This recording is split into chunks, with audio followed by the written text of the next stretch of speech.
Todo suyo.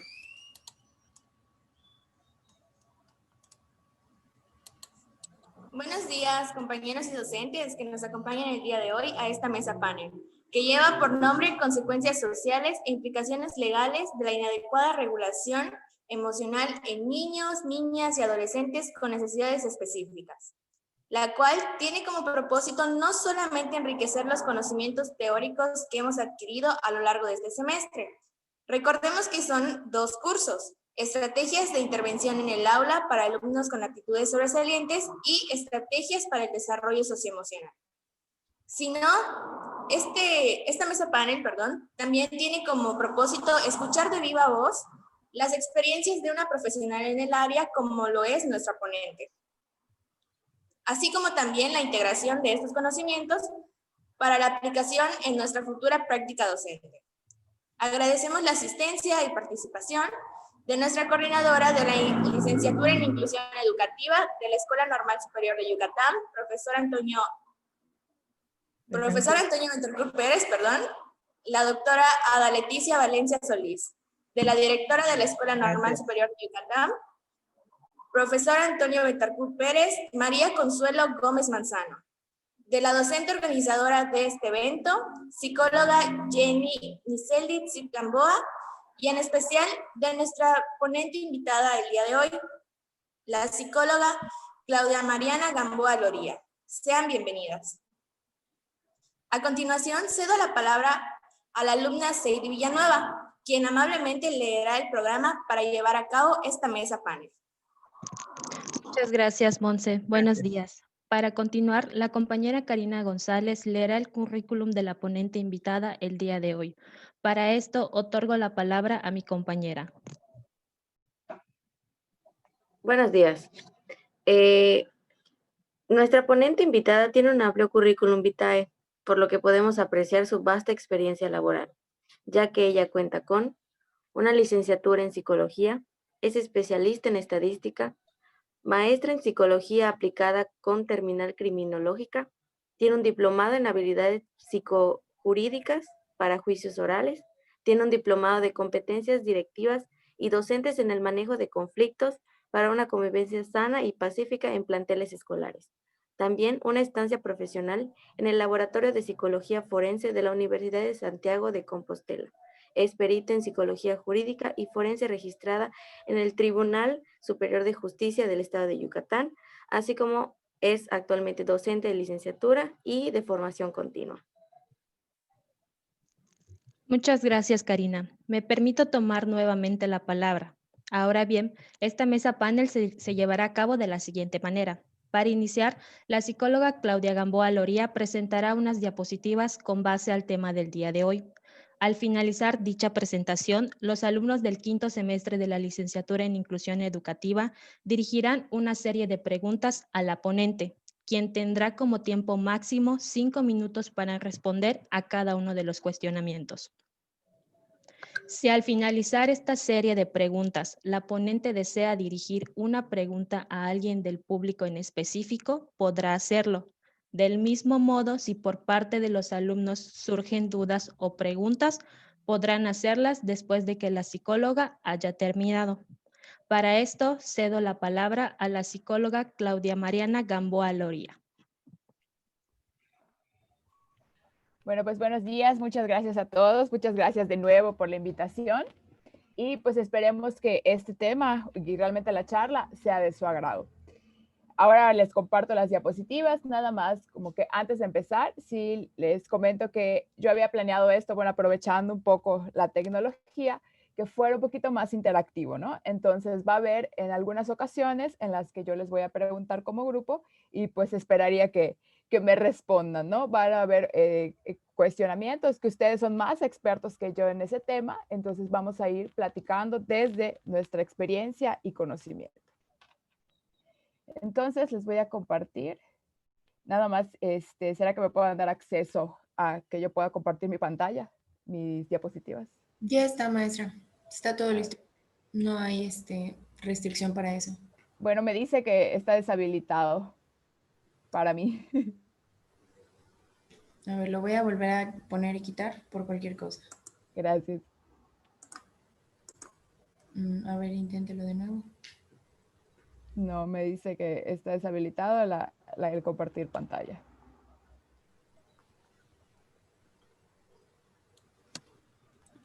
¿Será que es desde mi función? O sea, desde que yo lo haga. O sea, No, yo... maestra, porque yo soy administradora, solo que no entiendo por qué Zoom no lo permite si ya está habilitada la opción. Mm, Sí, me dice que el host lo tiene desactivado. Ajá, y yo soy el host y está, o sea, está palomeado. A ver, inténtelo de nuevo. A ver.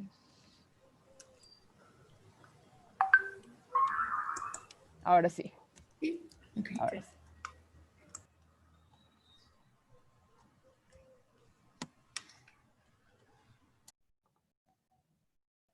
Ahora sí, no sé si ya se puede ver en la pantalla. Sí, ya se ve. Ok, perfecto. Entonces, bueno, antes de iniciar, igual quiero como comentarles que pues vamos a hablar del tema desde pues una óptica a lo mejor un poco diferente a la que ustedes conocen, ¿no? Como ya mencionaron en mi currículum, como ya les habrá comentado la maestra Jenny, yo soy perito en psicología, ¿no? Entonces, ¿qué hacemos los peritos en psicología? Pues contestamos a ciertos cuestionamientos que nos hacen los funcionarios del sistema de justicia, ¿no? Llámese jueces, magistrados, abogados, con respecto a un hecho delictivo, ¿no?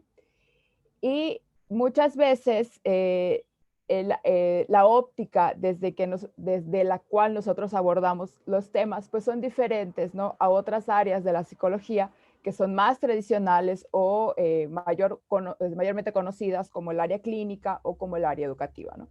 Entonces sí van a ver que algunas cuestiones son un poco diferentes, ¿no? Porque realmente nuestro trabajo es contestar al sistema de justicia aquello que nos están preguntando con respecto a un hecho delictivo, ¿no?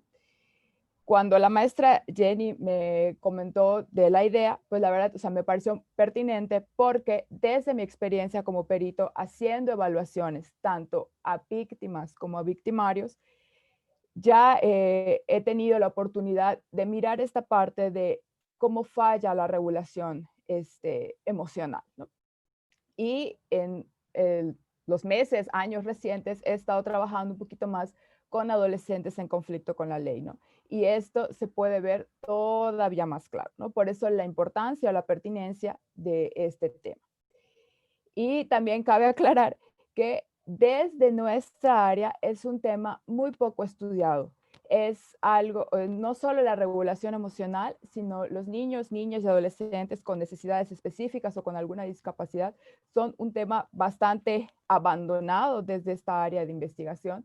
Y conforme vayamos avanzando, van a ir viendo que es un área de oportunidad bastante fuerte para ir creando líneas de investigación, ¿no? Incluso vamos a ver que desde la legislación es un tema que está bastante olvidado o rezagado, ¿no? Entonces, nada más es para que como que no se vayan a sorprender de lo que vamos a encontrar, ¿no? Y que pudiera ser que haya conceptos o visiones un poco más antiguas de a lo que ustedes están acostumbrados, ¿no? Porque pues esto es lo que hay desde cómo nos desenvolvemos nosotros en el área, ¿no? Y pues primero que nada, me gustaría que ustedes me digan o me den su propia definición de regulación emocional. ¿Qué es la regulación emocional? ¿Puedo hablar? Soy Karina. ¿Sí? Sí, sí, sí. Bueno, como tal, la maestra Jenny pues en los cursos nos ha abordado lo que es este concepto, así como en otras materias. Entonces, en lo personal puedo describir la regulación emocional como todo ese conjunto de, de lo que yo puedo controlar, ¿no? El cómo yo voy a actuar en diferentes situaciones, con diferentes emociones, ¿no? En este caso puede ser cuando yo esté feliz, cuando yo esté alegre. Es como un tipo de equilibrio entre la situación y lo que yo siento. Ok. ¿Alguien más? ¿Para qué podríamos decir que nos sirve la regulación emocional? ¿Puedo hablar otra vez? Sí, sí, sí. Ok, es que no me gustaría tener espacios vacíos. Pues yo creo que en este caso nos sirve primero que nada porque es lo que es como nos comunicamos o nos relacionamos. Pues siempre estamos en contacto con otras personas y con personas que realmente no conocemos. Entonces, hasta cierto punto estamos limitados a lo que vaya a pasar y tenemos que estar preparados para cualquier tipo de situación que se nos presente, independientemente sea algo bueno o algo malo, pero pues intentamos actuar de la mejor manera. Ok.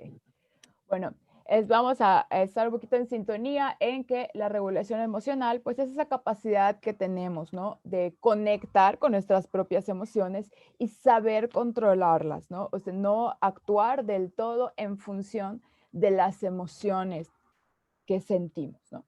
¿Qué sucede de manera común sin pensar a lo mejor en algún grupo delictivo o en alguna persona que ha cometido un delito, ¿no? Si no tenemos una buena regulación emocional, podemos reaccionar de forma impulsiva, actuar sin pensar y sin reflexionar en las consecuencias, ¿no? Y esto lo vemos a lo mejor desde que, me siento un poco estresado y empiezo a comer de más y luego me duele el estómago, ¿no? O sea, no pienso en que a lo mejor si estoy comiendo demasiado, después me puede doler el estómago, ¿no?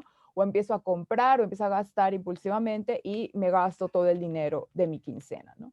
Entonces, esta mala regulación emocional nos puede llevar a actuar de forma impulsiva e irreflexiva, ¿no? Una persona que tiene una mala regulación emocional muchas veces suele estar a la defensiva, ¿no? Es complicado poder a lo mejor entablar no una conversación, pero a lo mejor solucionar algún conflicto o no sé, algún desacuerdo con ella porque suelen estar a la defensiva, ¿no? Se sienten agredidas o atacadas. Y usualmente se sienten enfadados o tristes ante situaciones de estrés, ¿no? Estas son algunas de las consecuencias de forma general que nos pueden llevar una mala regulación emocional. Ahora, ¿qué sucede ya en casos muy extremos de una mala regulación emocional? La agresión, la violencia, la victimización y así como punto ya último, la delincuencia, ¿no? Aquí vamos a distinguir un poquito la agresión de la violencia, ¿no? La agresión pues es ese acto que no necesariamente lo tenemos que hacer con la intención de dañar a otra persona como la violencia. Las agresiones muchas veces suelen ser respuestas a algo que está sucediendo en el ambiente, ¿no? Y no necesariamente tienen la intención de dañar a otra persona como sucede con la violencia, ¿no? Entonces, desde aquí, si yo no puedo conectar con mis emociones, no puedo controlar mis emociones y todo el tiempo quiero que se estén satisfaciendo mis necesidades, puede ser que yo actúe o agresivamente o violentamente para conseguir lo que necesito, ¿no? Para satisfacer esa necesidad emocional que estoy teniendo. ¿Qué ocurre como que del lado opuesto? La victimización. Muchas veces las personas con una mala regulación emocional suelen ser más vulnerables a ser víctimas de otras personas. Si yo tampoco puedo conectar con mis emociones y con mis propias necesidades, puede ser que me deje guiar por las necesidades de otra persona o por los deseos de otra persona y yo sea víctima.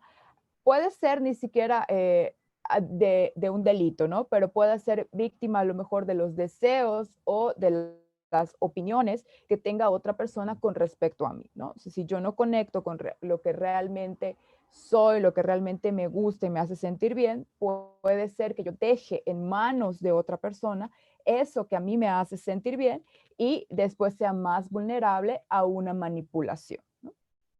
Y también ya en casos extremos, pues son vulnerables a ser víctimas de algún delito, ¿no? Y sobre todo de algún delito violento. No pensemos en un robo, porque eso pues la mayoría tenemos la misma probabilidad de ser víctimas de un robo, pero a lo mejor de sufrir violencia de pareja o violencia familiar o violencia sexual de esto como consecuencia de no conectar con esas emociones y no regularlas de forma adecuada. Ya como punto máximo, les comentaba, está la delincuencia, ¿no? Cuando yo no puedo satisfacer mi necesidad y otra persona tiene eso que yo quiero, pues voy a transgredir esa línea y ya cae en un hecho delictivo, ¿no? Entonces ya nos relacionamos con la delincuencia. ¿Hasta aquí vamos bien? ¿Tienen alguna pregunta? No. No, todo claro, gracias. Perfecto. Ahora, las explicaciones actuales de la delincuencia, hay muchas explicaciones de la delincuencia, ¿no? Desde hace mucho tiempo es un tema que se ha venido estudiando porque es algo que afecta a todos como sociedad. ¿Qué es lo que se ha encontrado actualmente? Que hay un incremento importante en darle importancia, perdón que se me fue la redacción, al manejo de las emociones, ¿no?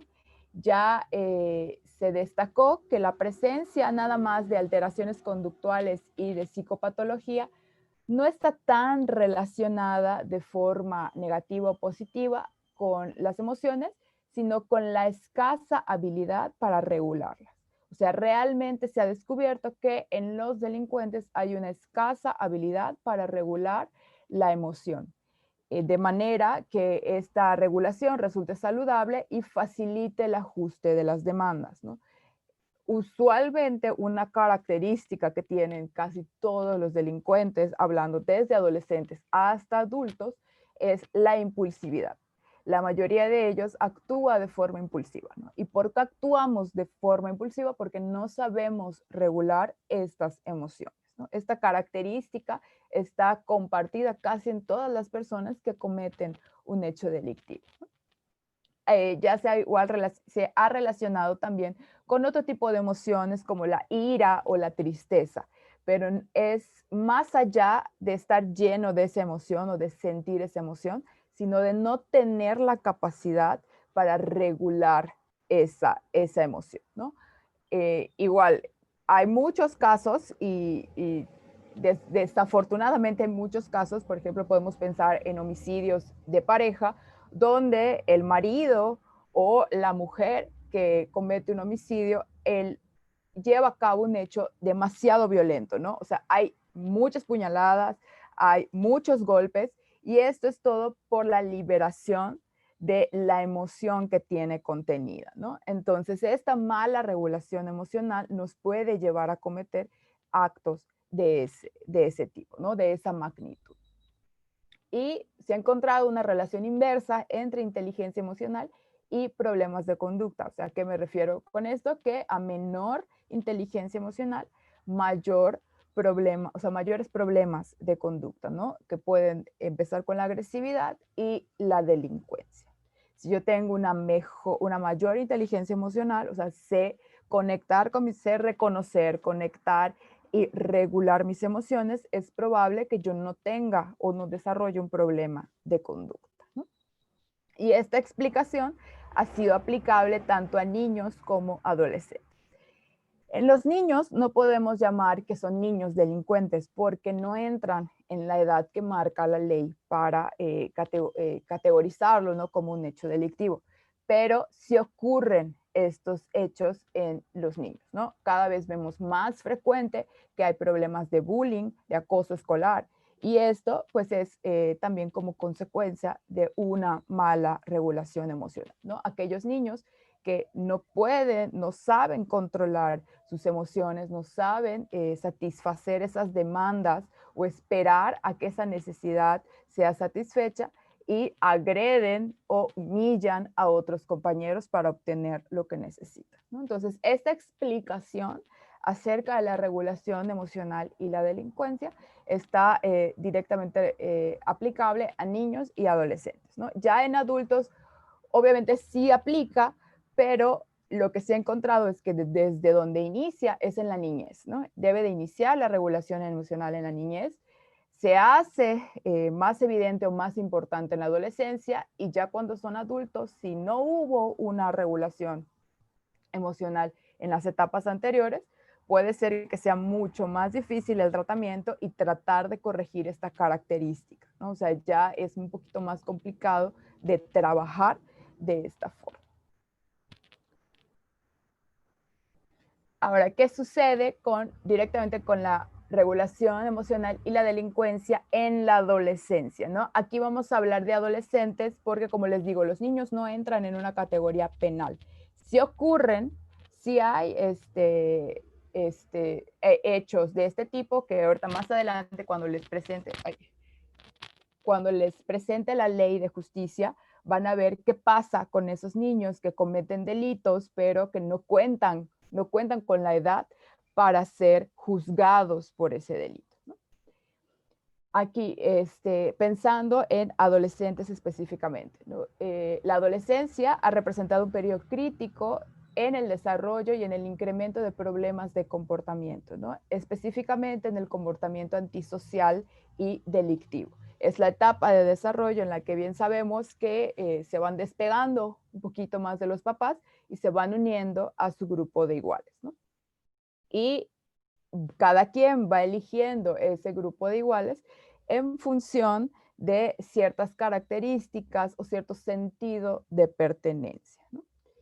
La aceptación de los riesgos es más común en la adolescencia, ¿no? Es más probable que a los adolescentes, si les dan a probar un cigarro, lo prueben, si les dan a probar alcohol, lo prueben, si los invitan a los arrancones, vayan, porque pues no esta cuestión de medir el riesgo o las consecuencias aún no está totalmente desarrollada hasta a nivel cerebral, ¿no? No podemos echarle toda la culpa al cerebro como tal o al desarrollo cerebral, pero en gran parte hay una explicación a partir de que no se ha terminado de formar el lóbulo frontal, ¿no? Entonces, este es asumir riesgos, todavía no han terminado de desarrollarlo del todo, ¿no? Y muchas veces estas conductas delictivas se van agravando, ¿no? Primero pueden empezar con robos, hurtos, y después volverse ya abuso sexual u homicidio, ¿no? O sea, puede ser que la conducta delictiva se vaya agravando con el tiempo. Hay conductas que son esperadas en la adolescencia y que son normales, ¿no? Que le robes 20 pesos a tu mamá para ir a comprar unas papas o para ir a jugar.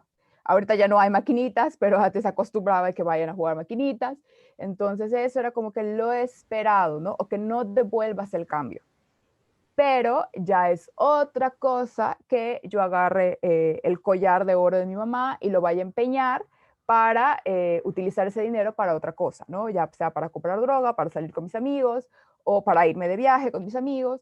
Entonces, ahí ya va habiendo una escalada en las conductas delictivas. Hay cosas que sí pueden ser esperadas o que sea una edad en la que, por ejemplo, los adolescentes mientan más que los niños o que los adultos, pero con el paso del tiempo estas conductas deberían desaparecer, ¿no? Cuando no hay, aparte de una buena regulación emocional, no hay una supervisión o un ambiente idóneo, pues estas conductas se van agravando. En esta etapa, los disparadores de impulsividad se vuelven más sensibles y quiere decir que los adolescentes se hacen más propensos a experimentar intensos sentimientos y fuertes cambios del estado de ánimo, ¿no? Todos recordamos nuestra etapa de pubertad, adolescencia, donde podíamos llorar de la nada, estar muy contentos o estar totalmente enojados con el mundo y estar encerrados en nuestro cuarto, ¿no? Entonces, estos cambios de humor y estos sentimientos tan intensos, si no hay una enseñanza, un desarrollo de habilidades de la regulación emocional, pueden llevar a los adolescentes ya a involucrarse en conductas delictivas más serias, ¿no? Piensen un poco en el ambiente que viven desafortunadamente otros estados con respecto al crimen organizado, ¿no? Hay muchas explicaciones sobre por qué los niños, o sea, por qué niños y adolescentes se involucran en el narcotráfico o con el crimen organizado.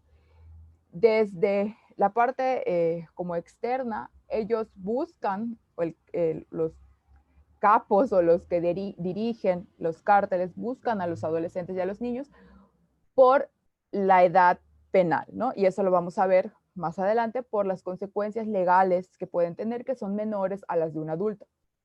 Pero, ¿qué hace que los adolescentes o que los niños aspiren a hacer eso? No, solamente pues es la cultura, o sea, que nazcan en una cultura y que hayan visto que eso es algo normal, sino todo lo que desencadena estar en un grupo delictivo, ¿no? El estatus, el poder hacer cosas sin recibir necesariamente un castigo.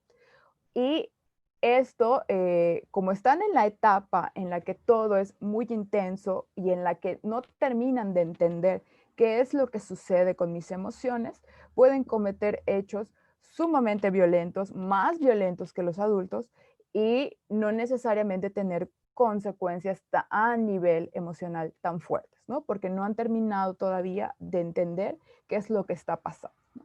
Por eso los adolescentes y los niños se vuelven más vulnerables a incluirse en el crimen organizado, ¿no? Desafortunadamente eso es lo que se ha visto, y por eso es ahora lo que conocemos con algún término de niños, niños sicarios, ¿no? O sea, que desde pequeños empiezan a cometer y involucrarse en estos actos delictivos.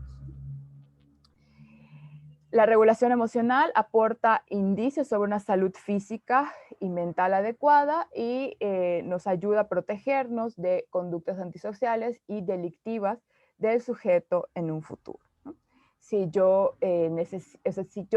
tengo ciertas necesidades emocionales y puedo ser capaz de reconocer qué es lo que estoy sintiendo y qué necesito para satisfacer esa necesidad, pues es probable que yo tenga menos probabilidad de involucrarme en conductas delictivas en un futuro. Aquí, igual quiero que quede claro que no es solo la regulación emocional como tal, ¿no? La regulación emocional es una de las características que nos puede llevar a involucrarnos en cuestiones como la delincuencia, ¿no? La agresión, la violencia, la delincuencia. Tiene que existir igual otro conjunto de factores de riesgo que ya no aumenten la probabilidad o nos orillen todavía más a involucrarnos en estos hechos delictivos, ¿no? Pero la regulación emocional juega un papel muy importante a la hora de decidir si cometo o no cometo una agresión, un hecho violento para satisfacer lo que yo necesito. No sé si vamos bien hasta aquí. ¿Tienen alguna pregunta con respecto a lo que ya platicamos? No, gracias. Ok. Ahora, me gustaría que me digan ustedes, que ahora sí son los expertos en esa materia, cómo consideran que es la regulación emocional en la discapacidad o en los diferentes tipos de discapacidad. ¿Qué sucede con la regulación emocional? ¿Hay alguna diferencia? A mí me gustaría participar. ¿Sí? Pues considero que es un poco más difícil que un niño con discapacidad pueda regular sus emociones, porque vaya, por ejemplo, en niños con autismo es aún más difícil mostrar esas emociones. Entonces va a ser como que muchísimo más complicado que el niño pueda regular esas emociones que no puede mostrar. Entonces considero que es de mucho trabajo hacer que ellos puedan expresarlas y además aprender a regularlas. Ok. Aquí ya nos dieron un ejemplo, Ingrid, sobre los niños con autismo. Pero ¿qué pasa en otros tipos de discapacidad? ¿También ocurre lo mismo? Me parece que eso era justo lo que quería comentar. Depende del tipo de discapacidad, porque no todo tiene una afectación neurológica.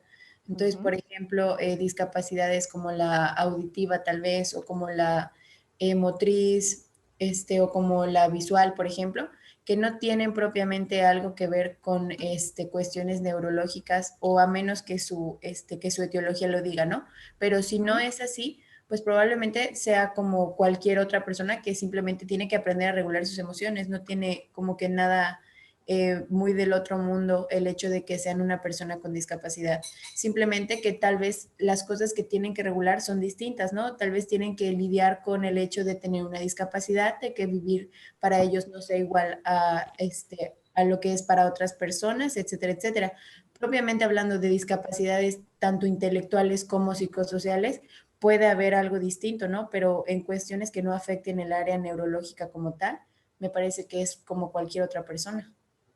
Ok, muy bien. Ashley, ese era el punto al que quería llegar, ¿no? O sea, aquí va a depender del tipo de discapacidad, ¿no? Desafortunadamente, ¿qué ocurre?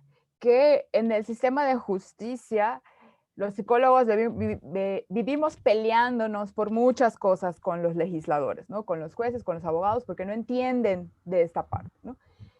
De muchas cuestiones psicológicas. Y específicamente en la discapacidad es como si solo existiera una. Entonces vamos a ver que cuando les presente la ley, las personas con discapacidad no especifica qué discapacidad, no especifica nada, solo son personas con discapacidad, ¿no? Entonces, esto nos trae igual muchas consecuencias a la hora de que se presentan estos casos, ¿no? O sea, nosotros podemos hacer una evaluación y presentar que la persona tiene algún tipo de discapacidad que la afecta de forma neurológica o cognitiva en su capacidad de decidir o de cometer algunos hechos, pero no necesariamente va a ser un eximente. ¿A qué me refiero con eximente? Que esto vaya a hacer que la persona no reciba una medida o una condena, si es adulto, por haber cometido un delito, ¿no? Aquí igual cuando hablamos de la delincuencia se conocen como dos tipos de personas, ¿no? Los imputables, que son aquellas personas que pueden ser juzgadas por un hecho delictivo, y los inimputables, que son personas que por alguna condición no pueden ser juzgadas. Aquí en los inimputables entrarían algunos tipos de discapacidad, pero la discapacidad como tal, pues no es un eximente, la persona puede ser juzgada por un hecho delictivo. ¿Qué ha pasado? Que la legislación o quienes toman estas decisiones no entienden muy bien este concepto, ¿no? Entonces a veces nos toca estar peleando para decirnos que no necesariamente puede ser un eximente o un agravante, ¿no? O sea, ¿qué sucede a veces, ¿no? Que los abogados suelen tomar que, alega o di que tiene una discapacidad y así nos libramos de que la persona sea juzgada, ¿no? Entonces puede ser como un arma de doble filo. Puede ser que la persona realmente tenga una discapacidad y esté afectada la parte cognitiva, la parte neurológica y no haya podido tener conciencia de lo que estaba haciendo, o por el contrario, o sea, que no lo tenga y nada más sea pues una estrategia legal, ¿no? Entonces esto van a ver que es un área de oportunidad muy grande en cuanto a la parte legislativa, ¿no? No entienden de esta parte de discapacidad, ¿no? Y bueno, regresando ya al tema de la regulación emocional y la discapacidad, pues esto va a tener que ver con el tipo de discapacidad. Ahora, ¿qué pasa con la delincuencia y la discapacidad? Si pensamos estadísticamente, o sea, en números, las personas con discapacidad, de cualquier tipo de discapacidad, son más propensas a ser víctimas que a ser agresores. Sin embargo, también ocurre que se vean involucrados en ciertos actos delictivos, ¿no? O sea, sí nos ha pasado que tenemos que evaluar a personas pues, que tienen algún tipo de discapacidad. Pero usualmente, estadísticamente, son más propensas a ser víctimas. Las personas con discapacidad afectadas en un régimen penal penitenciario constituyen un grupo poblacional con características específicas, ¿no? Y ahora sí podemos hablar de discapacidad motriz, de discapacidad auditiva. Cada uno va a tener necesidades diferentes y específicas y los centros penitenciarios y el sistema de justicia debe estar capacitado para resolver estas necesidades y darles un proceso igual a todos, o sea, adaptado a sus necesidades. Esto, lamentablemente, en la realidad no ocurre, ¿no? Si hay personas que están en centros penitenciarios que tienen alguna discapacidad y no cuentan realmente con los recursos necesarios para satisfacer sus necesidades, ¿no? Y hablando de todos los tipos de discapacidad, ¿no? A mí me ha tocado ir muchas veces al Cerezo y hay personas que no se pueden levantar de donde están porque no tienen acceso a una silla de ruedas, ¿no? O sea, no tienen acceso ni siquiera a alguien que les vaya a hacer una movilización o que, no sé, al menos una muleta, algo, no hay. O los aparatos auditivos, o sea, muchas veces no muchas veces, la mayoría de las veces estas necesidades no están cubiertas, ¿no? Y en parte es porque el sistema de justicia no lo entiende y también porque, pues, desafortunadamente viven en una situación de exclusión, ¿no? Son un grupo, al igual que los delincuentes como tal, excluidos, ¿no? Entonces, imagínense ser delincuente y aparte tener una discapacidad, es como tener dos características que te van a hacer más, o más segregado de la sociedad. Antes de que una persona ingrese al sistema de justicia, se tiene que valorar la situación de la persona y las necesidades que va a tener durante el periodo de cumplimiento con la condena o de la medida. En adolescentes le llamamos medida, en adultos le llamamos condena. Y también de aquellos factores de riesgo que se presentan antes y después. ¿Qué había en la persona? ¿Qué características había en el ambiente social, familiar, individual de esa persona antes de cometer el delito? ¿Y qué pasa después con todo ese sistema una vez que comete ese delito e ingresa al sistema de justicia? Todo esto se tiene que valorar para que el juez pueda tomar la decisión de ponerle la condena o la medida adecuada. O sea, no es solamente decir va a pasar 20 años en la cárcel, pero ¿qué va a hacer esos 20 años? ¿No? O sea, ¿qué va a pasar con esa persona esos 20 años? ¿No? En el caso de los adolescentes, ahora lo vamos a ver, las condenas o las medidas, perdón, son más cortas, son máximo de 5 años. Pero también se evalúa esta parte para saber si el juez deja al adolescente recibiendo su medida en libertad o lo interna en un centro penitenciario, ¿no? En el caso de adolescentes, a diferencia de los adultos, pueden recibir su medida fuera del centro de internamiento, ¿no? En el caso de los adultos, la mayoría o todos acaban en el centro de internamiento. Hay un cierto consenso entre quienes estudiamos esta cuestión de la delincuencia que las personas más vulnerables o que se mueven en un entorno relacionado con la exclusión social tienen más posibilidades de entrar en un círculo delictivo, ¿no? Y por lo tanto en el sistema penitenciario. Los centros penitenciarios se nutren principalmente de personas que se han desarrollado en un contexto desfavorable o excluido socialmente, ¿no? Que muchas veces esto ocurre con las personas con discapacidad, ¿no? Por eso es que es una de las explicaciones de por qué llegan al sistema de justicia. Es también el contexto social y factores individuales que los orillan a cometer un acto delictivo, ¿no? O a ser víctimas de un hecho delictivo.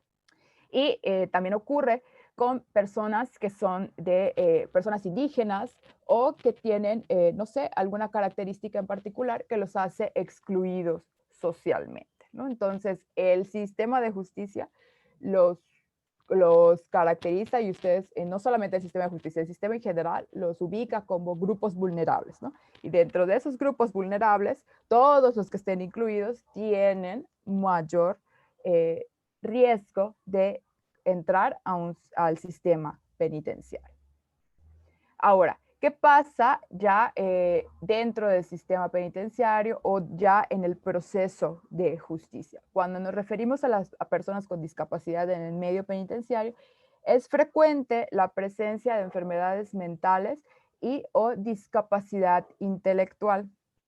Estos son los más comunes que pueden ser evaluados en el sistema de justicia, originada o agravada por el consumo o abuso de sustancias tóxicas. Esto es algo muy común, que puede ser que el adolescente realmente no tenga, o sea, no tenía una discapacidad como tal, pero el consumo excesivo de droga, pues ya prácticamente lo dejó en esa condición, ¿no? Y esto es lo más común en el área de adolescentes, ¿no?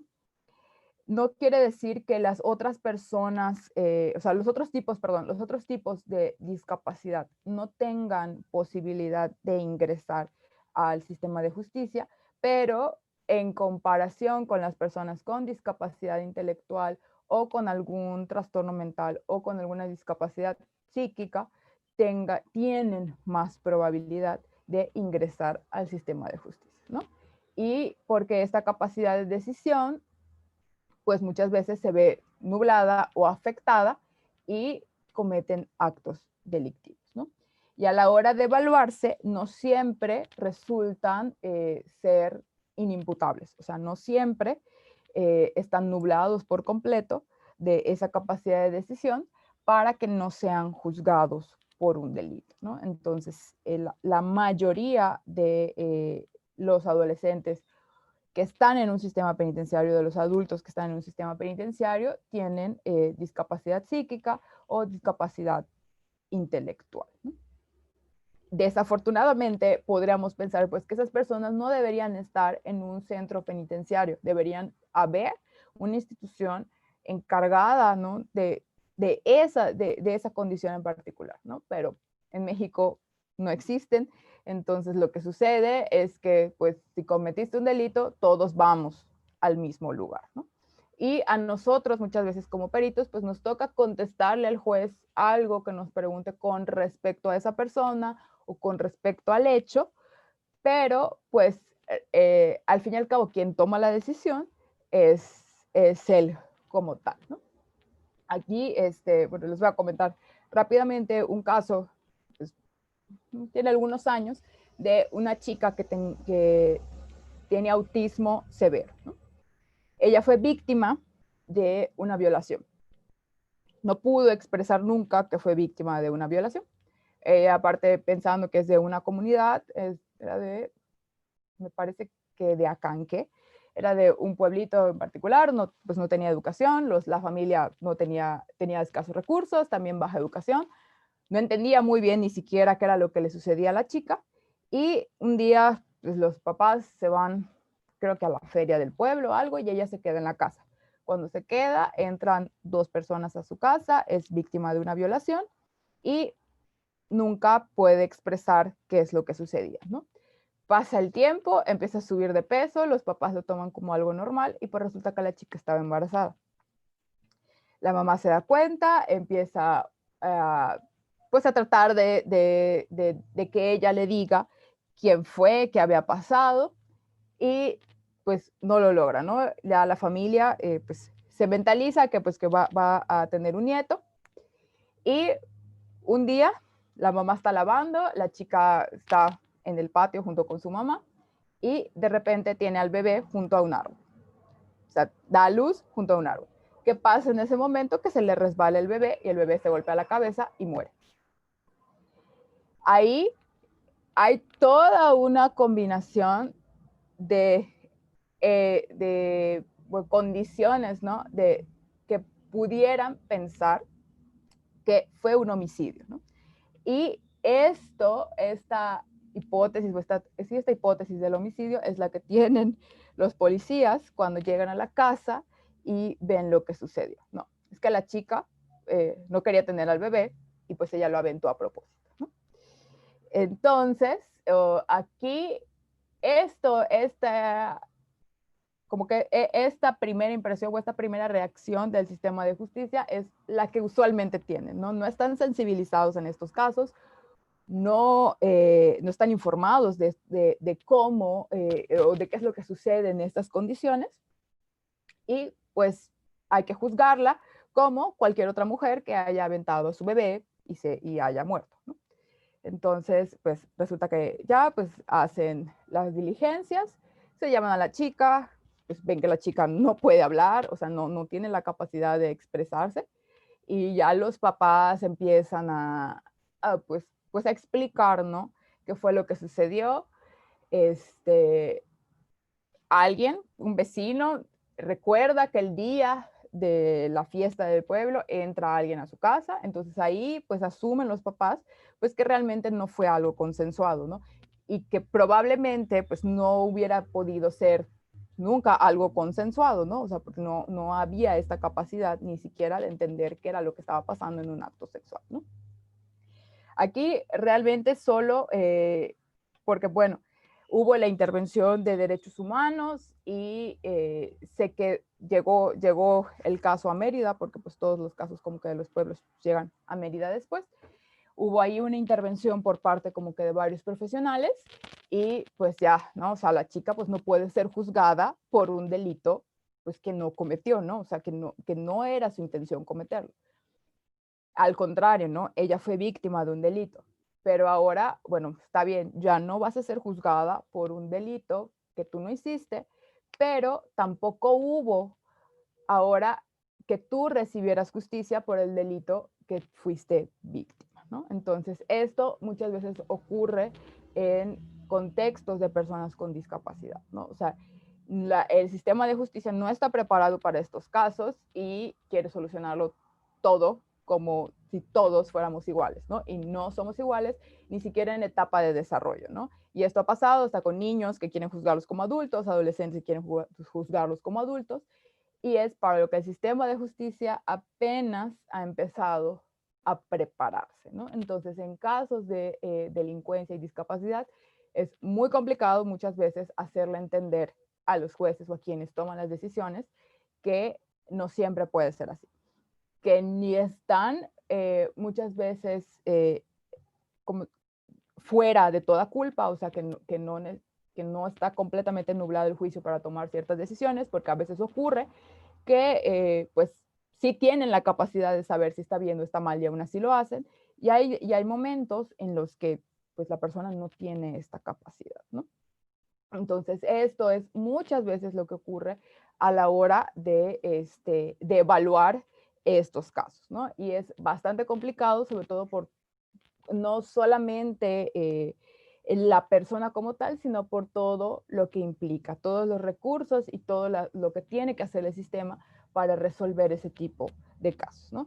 Ya en ocasiones ni siquiera llegan al sistema. O sea, si el policía como que desde su ojo clínico o su ojo de juzgador dice, bueno, no, es una persona que no tenía la capacidad, entonces ya ni siquiera vayan a poner la denuncia, ¿no? Todo esto igual para no complicar al sistema porque no saben cómo resolverlo y pues muchas veces para favorecer a la persona, ¿no? Pero puede ser que la persona realmente sí sepa lo que está haciendo y como que pueda o puedan estarla utilizando o esté siendo también vulnerada por otra persona para cometer actos delictivos que no quiere.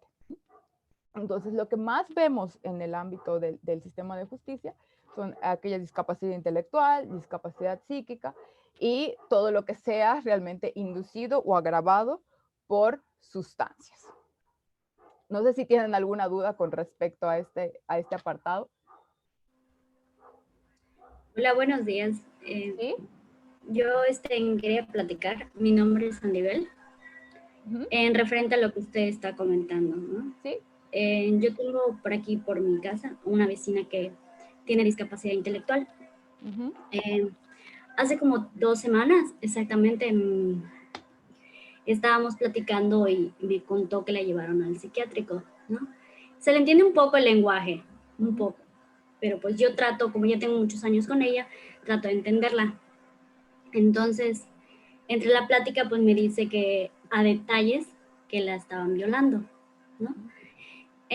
Su papá es una persona que toma mucho, es un albañil y mete personas a su casa. Y él puede estar muy ebrio y está durmiendo y a la niña la deja ahí con las personas. Entonces, ella no me dijo exactamente los nombres de las personas, pero sí me dijo apodos. Y son personas de por aquí siempre, porque puede identificar, no, es que él vende por ahí y él vive por ahí, ok. Entonces yo con la impotencia, pues obviamente me puse a llorar.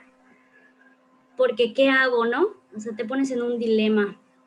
Entonces yo lo que hice, pues mi mamá estaba aquí y me ve llorar y le platiqué, ¿no? Pues me comentó esto y esto.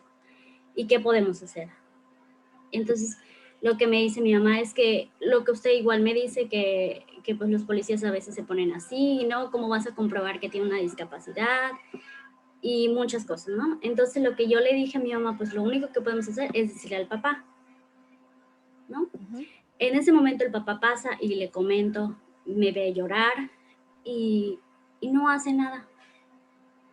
Realmente no hizo nada, porque sabe que él también es culpable de lo que le está pasando a la niña, ¿no? Entonces lo que nosotros tuvimos que hacer es que la tía vive al lado, bueno, tiene una tienda. Fue comentarle a la tía para que pueda tomar cartas en el asunto, ¿no? Una demanda, algo. El problema ahí es que ellos van a pedir que comprueben que tiene una discapacidad intelectual, ¿no? Y no sé si realmente a ella le han diagnosticado algo exactamente. Se le ve que tiene una discapacidad a la niña. Bueno, yo le digo niña porque ya está grande, ¿no? Pero pues para nosotros es una niña, ¿no?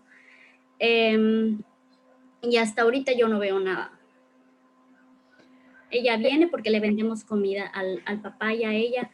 Y pues aquí se siente confianza y le hemos dicho 1000 veces que cuando su papá esté así, que venga a mi casa. O sea, yo me la traigo, yo sí. Pero pues hasta ahora yo no veo nada, nada.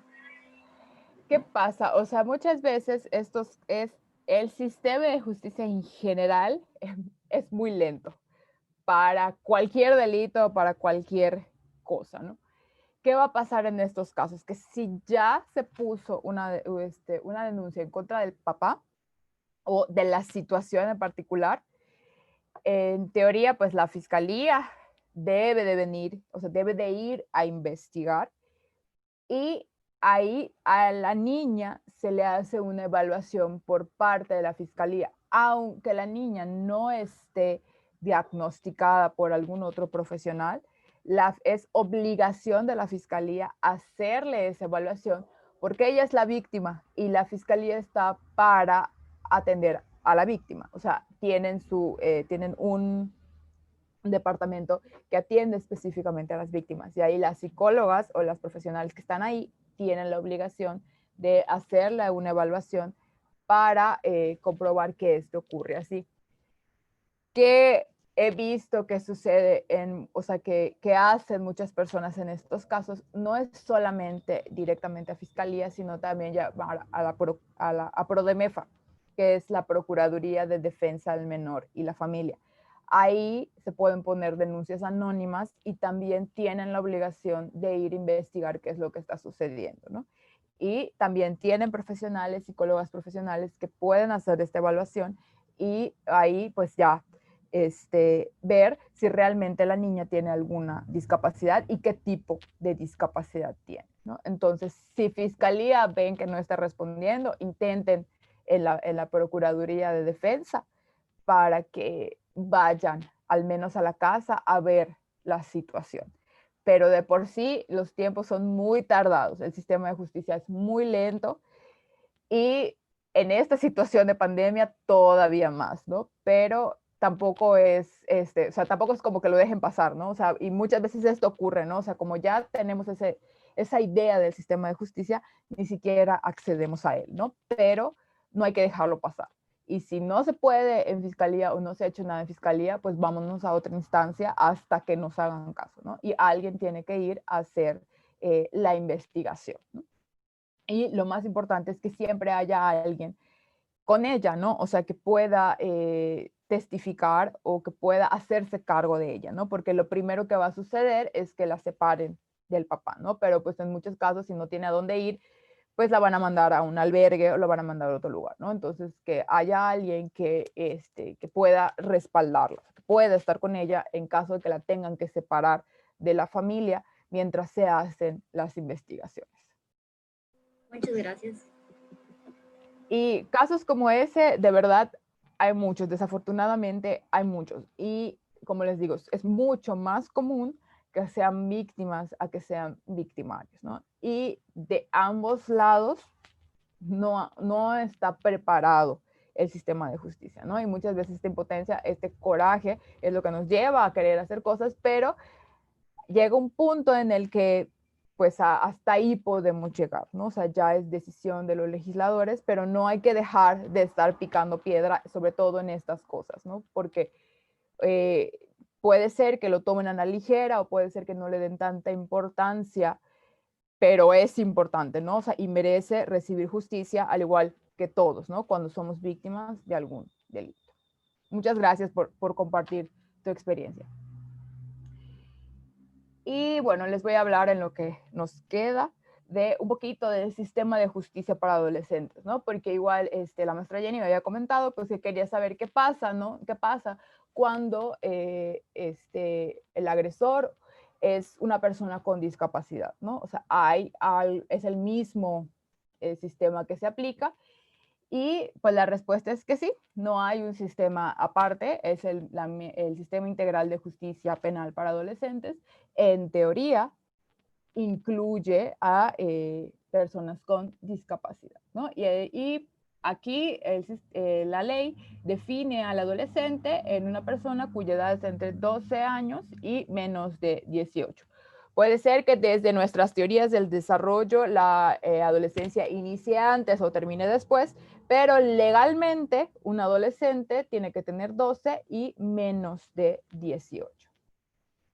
¿Qué pasa con las niñas y los niños? O sea, aquellas niñas y niños que tienen menos de 12 años. Aquí, en términos de la ley, se les atribuye la comisión de un hecho, a las niñas y niños que se les atribuye a la comisión de un hecho que la ley señale como delito estarán exentos de responsabilidad penal. O sea, que no los pueden juzgar por un delito, sin perjuicio de las responsabilidades civiles a las que haya lugar. Si un niño cometió una agresión y hubo consecuencias, por ejemplo, en un caso de violencia escolar, ¿no? El niño empujó al otro y el otro se rompió la cabeza y los papás quieren tomar cartas en el asunto sobre ese niño, no se puede. El niño queda exento de responsabilidad penal, ¿no? Los niños no pueden ser juzgados con la ley. ¿Qué pasa? Que aquí los niños pues van a la Procuraduría de Defensa del Menor y la Familia, la PRODEMEFA. Se le da aviso a la PRODEMEFA recibe al niño y se hacen las evaluaciones pertinentes y en teoría debe llevar un tratamiento, ¿no? Para que este tipo de hechos pues no se agraven y ocurran ya en la adolescencia, donde sí pueden ser juzgados por un hecho delictivo, ¿no? O sea, aquí básicamente no es que no pase nada, en teoría deben de llevarlos a la Procuraduría de Defensa, a hacer una evaluación y trabajar con ellos. ¿Qué pasa igual en estos casos? Que muchas veces los papás mejor ponen la denuncia contra los otros papás, no contra el niño en particular, sino contra los otros papás, para que haya algún, no sé, o sea, se abra una investigación, ¿no? Pero lo que ocurre es que no puedes ser juzgado por algo que tú no cometiste, ¿no? Entonces, si yo soy papá y mi hijo lo hizo, pues no tengo por qué tener consecuencias de lo que haya hecho mi hijo, ¿no? Entonces, ¿qué pasa con estos niños? Se van a la PRODEMEFA, ahí en teoría los evalúan y deben recibir un tratamiento para que no lleguen ya posteriormente al sistema de justicia para adolescentes. ¿Cuáles son los artículos entonces del sistema de justicia que incluyen a las personas con discapacidad? Aquí tenemos el artículo 41 que dice defensa técnica especializada, que la persona adolescente debe ser asistida por un abogado de oficio y en todos los actos de las diligencias procesales debe tener un defensor, un abogado que comprenda plenamente su idioma, lengua, dialecto y cultura. Y esto es en caso de que las personas sean indígenas, extranjeros o tengan alguna discapacidad o no sepan leer y escribir. Como les digo, o sea, la ley mete a las personas con discapacidad junto con todos los grupos vulnerables, indígenas, extranjeros o personas analfabetas. No hay algo que los distinga o donde diga que llevan un proceso diferente, ¿no? Tienen derecho a ser escuchados y si se trata de una persona adolescente con discapacidad, se le nombrara un intérprete idóneo que garantice la comunicación efectiva, ¿no? Y, por ejemplo, aquí pues deja claro que pues, no saben que hay en tipos de discapacidad donde la persona no puede comunicarse como tal, ¿no? Entonces no necesariamente vamos a saber o vamos a tener una versión de los hechos totalmente clara desde la perspectiva de la persona. Aquí tenemos ajustes razonables al procedimiento, que son aquellas modificaciones que se van a hacer al procedimiento en caso de que la persona tenga alguna discapacidad. La persona lo puede solicitar por sí mismo o por medio de su abogado. Y aquí esto es para garantizar su efectiva y plena participación, ¿no? Pero tampoco especifica cuáles son esos ajustes, en qué tipo de discapacidad o cómo aplicar, ¿no? O sea, solo están ahí, pero no nos dice también de qué forma. Aquí en los mecanismos alternativos de solución de controversias, ¿qué es esto? Es para que no lleguen a un proceso de internamiento o los juzguen como a los adultos. Hay otras alternativas como la mediación, la conciliación, donde se resuelve el conflicto entre la víctima y el agresor y pues no llega al internamiento, ¿no? Entonces esto también aplica para personas con discapacidad. Y vemos que siguen estando en conjunto con otro tipo de grupos vulnerables, ¿no? Ahora, el centro de internamiento. Si llegaron al centro de internamiento, en teoría debe de tener requerimientos especiales con motivo de género o de discapacidad, ¿ok? Entonces, en teoría, el SEAMA, que es donde están internos, debe de tener y cumplir con estas condiciones. Que en estructura sí las cumple, ¿no? Aunque no me ha tocado ver algún adolescente que tenga, por ejemplo, alguna discapacidad motriz o auditiva. Ahora, aquí, esto se los puse para que vean cómo decide el juez qué medida les va a dar, cuál va a ser la medida de sanción del adolescente. Y para la individualización de la medida se debe de considerar la edad de la persona, las circunstancias personales, familiares, económicas y sociales, así como su vulnerabilidad, siempre a su favor, aunque no nos especifica a qué se refiere con vulnerabilidad, ¿no? La comprobación de que la persona haya hecho esa conducta y el grado de participación, las características del caso, las circunstancias en las que el caso se hubiera cometido, el hecho se hubiera cometido, y haya cosas que atenúen o agraven, ¿no? Muchas veces se piensa que los adolescentes cuando están bajo el influjo de sustancias activas o del alcohol o de drogas, esto puede ser que el delito se atenúe, o sea, que la persona estaba nublado de su juicio y por eso lo cometió. Pero en Mérida es al revés, o sea, en México en particular. Las drogas sí no son un atenuante, son un agravante. O sea, es más grave el delito si lo cometiste bajo el influjo de las drogas o el alcohol. La posibilidad de que la medida de sanción sea posible de ser cumplida, el daño causado.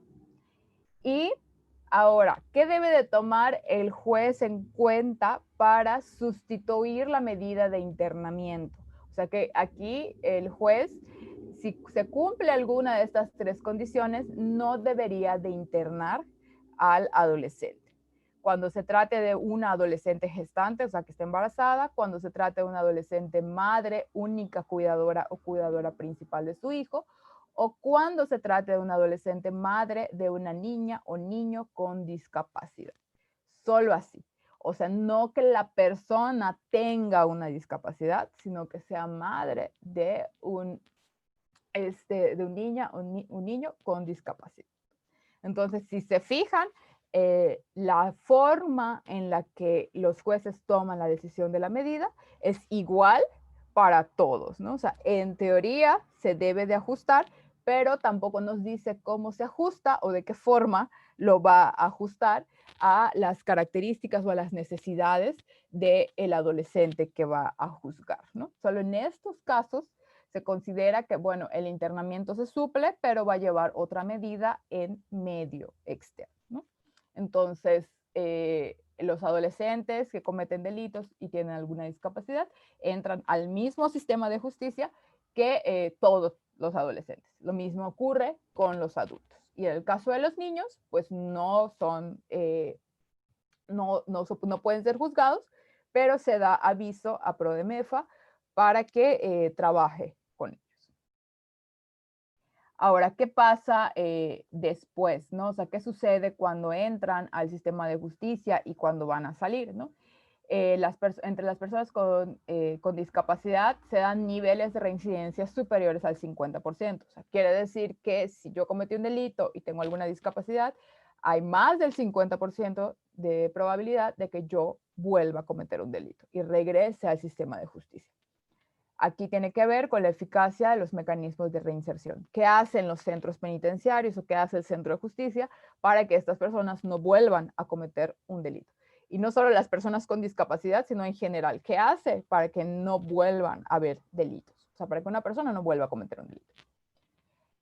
Según el criterio de los profesionales, todos los tipos de discapacidad, pero en especial las personas con discapacidad intelectual y enfermedades mentales tendrán dificultades añadidas para lograr su reinserción social. Entonces, esto es algo en lo que deberían de prestar atención los centros penitenciarios.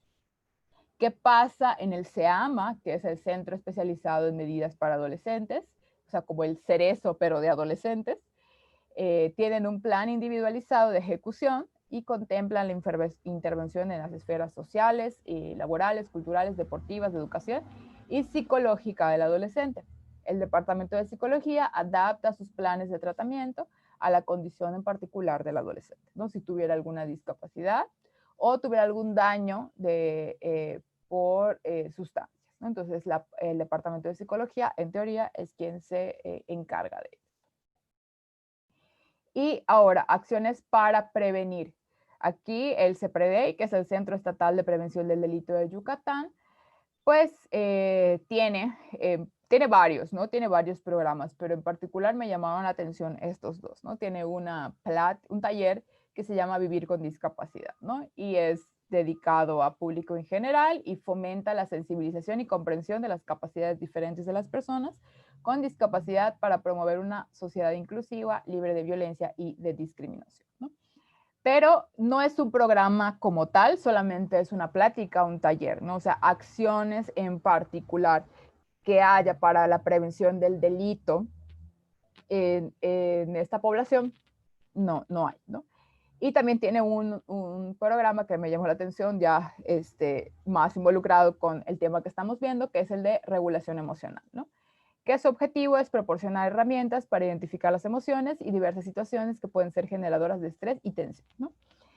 Y aquí también va dirigido a público en general, ¿no? No hay nada como totalmente especializado. Y pues por mi parte, eso sería todo. Ahora vamos a pasar a la sesión de preguntas, pero pues muchas gracias por su atención y cualquier duda o cualquier cosa que se les ofrezca, les dejo mi correo y por ahí me pueden contactar. Muchas gracias. Muchas gracias. Me permito retomar la palabra para continuar con la orden del día. Muchas gracias, psicóloga, por tan interesante presentación que acaba de compartirnos, ya que con ella ha respondido alguna de nuestras preguntas, por lo que pasaremos a las siguientes. A partir de este momento se abre el tiempo para la serie de preguntas faltantes y se le recuerda a nuestra ponente que cuenta con 5 minutos para responder a cada uno de los cuestionamientos.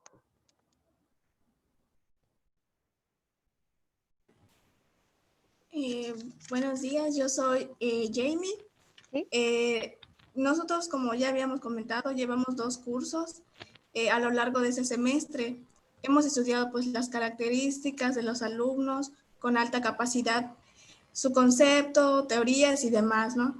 Y igual ya había mencionado pues algunas cosas sobre la discapacidad y la discapacidad intelectual. Con base a lo que comento, quisiera que nos diga qué factores podrían proporcionar que los niños, adolescentes e incluso adultos con aptitudes sobresalientes se vean involucrados en consecuencias negativas para la sociedad, como es el caso de los delitos. Fíjate que si la discapacidad como tal ha sido poco estudiada, las altas capacidades todavía menos, ¿no? Pero lo poquito que hay es que pueden ser más vulnerables cuando tienen como una baja o mala adaptación al medio en el que se desenvuelven, ¿no? O sea, si pensamos a lo mejor en niños que tienen altas capacidades, a veces da un poquito de trabajo que se adapten al salón o al medio en donde están tomando clases, ¿no? Entonces, esta como desadaptación se lleva muchas veces en otras esferas, aunque hay estudios que refutan que o dicen que esto es un mito, ¿no? Que no necesariamente es que no estén adaptados, que esto puede ocurrir con cualquier, con cualquier niño, ¿no? No necesariamente que tenga altas capacidades, pero lo poco que hay nos dice que esta mala adaptación a un medio puede ser que se involucre en otro donde esas capacidades sean utilizadas y reforzadas, ¿no? Y no necesariamente, pues positivamente, ¿no? Puede ser que esta mala adaptación me lleve a juntarme con un grupo donde pertenezco, donde me hacen sentir que pertenezco, que estas capacidades que tengo son valoradas, pero sean utilizadas también para cuestiones delictivas, ¿no?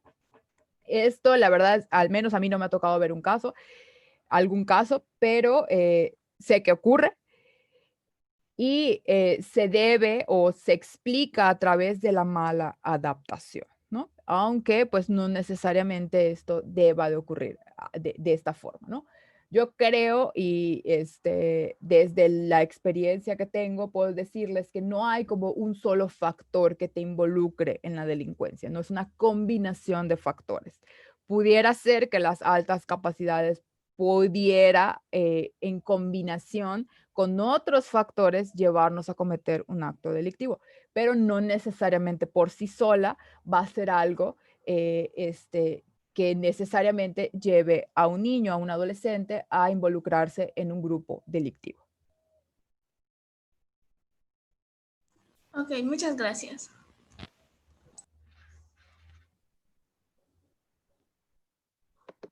Buenos días, mi nombre es Jahani May. Hola, buenos días. Y después de haber comentado las consecuencias sociales negativas y implicaciones legales, me gustaría saber cómo considera usted que nosotros como futuros docentes de inclusión educativa, tenemos un papel relevante en la prevención de consecuencias negativas o aversivas de niños, niñas y adolescentes con algún tipo de discapacidad. Pues ustedes básicamente son los que están en primera línea con ellos, ¿no? Son los que tienen, o sea, los que tendrían mayor contacto con niños, niñas o adolescentes, ¿no? Cuando llegan con nosotros, al menos, ni siquiera pensando, ¿no? En la parte como pericial, sino en la parte psicológica, es más probable que hayan estado en un contexto escolar a que vayan directamente a una cuestión psicológica, ¿no? Entonces, ustedes son como que la primera línea que trabaja con ellos. ¿Cómo podrían ayudarlos? Siempre he pensado, ¿no? Que a veces como que se deja a un lado esta labor, ¿no? De los docentes, pero pues ustedes tienen como que toda la capacidad, o sea, o todas las herramientas también para hacer que los niños desarrollen esa inteligencia y esa regulación emocional, ¿no? O sea, pueden ayudarlos a conectar con sus emociones, ¿no? O sea, y pueden, desde muy pequeñitos, si trabajan con muy pequeñitos o grandes, esta parte del reconocimiento de las emociones y el manejo de conflictos, ¿no? ¿Qué es lo que sucede, no? Que a veces el niño está haciendo relajo en el salón y la maestra solo grita y le pide que se siente, y si la maestra no se regula emocionalmente, pues menos el niño se va a regular. Entonces, ¿cómo ustedes los ayudan? Pues a través de la solución de conflictos, el poner el ejemplo en esa regulación emocional y darles esas estrategias o herramientas para solucionar de manera positiva los conflictos o las diferencias que pudiera haber en el aula, ¿no?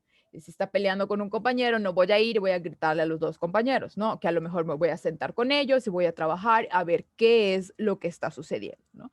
Yo creo que desde muy pequeños, si se les enseña a conectar y a reconocer emociones y sobre todo a solucionar conflictos, se pueden evitar todas esas consecuencias en el futuro. Entonces yo creo que como docentes de la primera línea, ese podría ser su gran trabajo, ¿no? El enseñarles a resolver conflictos y a conectar y a reconocer sus emociones y las de los demás. Muchas gracias. Hola, mi nombre es Karina y mi pregunta es la siguiente. ¿Qué estrategias usa la ley para tratar delitos con relación a la mala regulación emocional?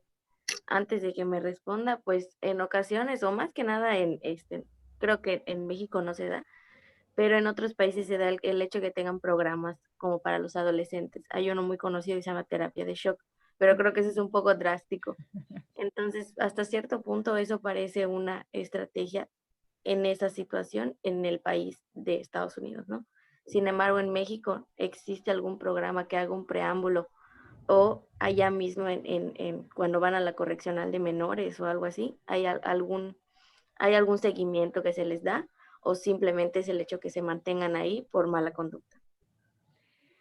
Programas, por ejemplo, como ese, pues ya se ha descubierto que no tienen ningún efecto en la prevención del delito, ¿no? De hecho, para eso lo utilizan, ¿no? Para prevenir que el adolescente entre al sistema de justicia, pero pues ya está más que demostrado que no funciona, ¿no? O sea, pues nosotros podemos mostrarle 1000 veces al adolescente las consecuencias que va a tener, pero puede cometerlo de alguna forma. ¿Qué pasa en estos casos? No hay como un programa como tal que solamente trabaje la regulación emocional, ¿no? Existen programas, por ejemplo, los que tiene el CEPREDEI, que se enfocan en cuestiones sociales, culturales y como que llevan a canalizar al adolescente esas emociones o esos sentimientos a cuestiones más positivas, ¿no? Como el canto, la pintura, los grafitis, etcétera, ¿no? Esa es la estrategia que está manejando como el gobierno del estado en cuanto a prevención del delito. Dentro del SEAMA, cada adolescente lleva un proceso psicológico, ¿no? Tienen un psicólogo que les da atención psicológica. Que aquí también hay como un desacuerdo entre que no debería ser como tal una psicoterapia porque pues el SEAMA no es una institución de salud mental, es un centro penitenciario, ¿no? Pero aún así ellos lo manejan de esa forma, ¿no? El adolescente tiene asignado un psicólogo y cada psicólogo trabaja con ellos aquellas cuestiones emocionales o cognitivas o la necesidad que tenga el adolescente de forma individualizada, ¿no? Es como si acudieran a terapia, o sea, están ellos solitos con su psicólogo, ¿no? Y tienen una sesión una vez por semana y van trabajando aquellas cosas. Entonces, de esa forma van trabajando. Cuando salen, sí tienen visitas de seguimiento, entonces van al centro, trabajan con sus, ya salieron, ¿no? Terminaron la condena o van a terminar la medida, perdón, fuera del centro. Entonces regresan, firman de que están yendo a su seguimiento y trabajan con su psicólogo. Y el psicólogo ahí puede ver si hay o no avances o hay algún retroceso, ¿no? Pero pues básicamente es individualizado. Un programa para todos no hay. O sea, cada uno lleva su proceso de forma individual con el psicólogo que le haya tocado. Ok, muchas gracias. No. Hola, buenos días, mi nombre es Aileen. ¿Sí? Como usted ha mencionado a lo largo pues, de la plática, es muy importante identificar la edad pues, de la persona, ¿no? Pues ya la ley establece que determinada edad pues va a decir si es, como usted dice, una medida o una condena. Pero ¿cuál es el caso de no tener un diagnóstico de una discapacidad intelectual, pero sí un notorio déficit en esta área? En este caso, ¿se considera la edad cronológica o se considera una edad cognitiva? Para efectos de la ley se va a tomar la edad cronológica. Dudo de hecho que se conozca ese concepto de edad cognitiva en cuanto a los legisladores. Ahí va a depender, de hecho, del profesional, ¿no? Que lo evalúe. Si en el caso de que la persona haya sido evaluada por un psicólogo perito. No siempre ocurre esto, ¿no? No siempre en el proceso de justicia van a ser evaluados por un psicólogo. Esto va a ocurrir si el juez lo cree pertinente, ¿no? O si son víctimas. Si son víctimas, sí. Si son victimarios o agresores, ahí no. Y en el caso de, pues de una cuestión de discapacidad, donde se tenga que tomar en cuenta la edad de tipo cognitivo y no cronológico, pues ahí va a depender del profesional que sepa planteárselo al juez o al juzgador, ¿no? Pero como tal, para efectos de la ley, es la edad cronológica. Ahí no hay otro concepto más que ese. Gracias. Bueno, yo le quiero hacer una pregunta que va ¿Sí? más enfocada hacia el sistema penal, hacia el sistema de justicia. Que, bueno, ¿usted qué considera que debería de tener el personal o con qué características debería de contar para que estos casos de delincuencia, ya sea cometida hacia las personas con discapacidad o por personas con discapacidad, no sean como que ignoradas o que se dejen pasar? Porque pues igual creo que, como mencionó, hay situaciones en las que por el simple hecho de que hay una discapacidad, pues ya no le dan seguimiento a los casos. Entonces, ¿con qué características cree usted que debería de tener el personal o en sí el sistema para no dejarlos pasar? Pues primero que nada, una sensibilización y conocimiento sobre todos los tipos de discapacidad, ¿no? Yo creo que lo primero que podemos notar en la ley es que discapacidad lo manejan como uno solo y no hay una sola, ¿no? Entonces, ese es el primer conocimiento que deben de tener acerca de la discapacidad y una sensibilización acerca de lo que puede o no puede hacer una persona o cómo hasta en el trato, ¿no? Que esto es lo que se ha venido trabajando mucho tiempo con los niños y con algunos adolescentes, ¿no? O sea, que realmente los legisladores o los juzgadores o ya hasta los mismos psicólogos siendo parte del sistema de justicia empiezan a tratar a todos por igual y se pierde como que esa sensibilidad en el trato, ¿no? Y al niño lo quieren tratar como adulto y pues no se puede, ¿no? O sea, no va a funcionar, ¿no? Entonces, esta parte de la sensibilidad sobre qué hacer, o sea, o pautas de actuación de qué hacer, cómo abordar en ciertos casos, de acuerdo al tipo de discapacidad, es lo que se necesita, ¿no?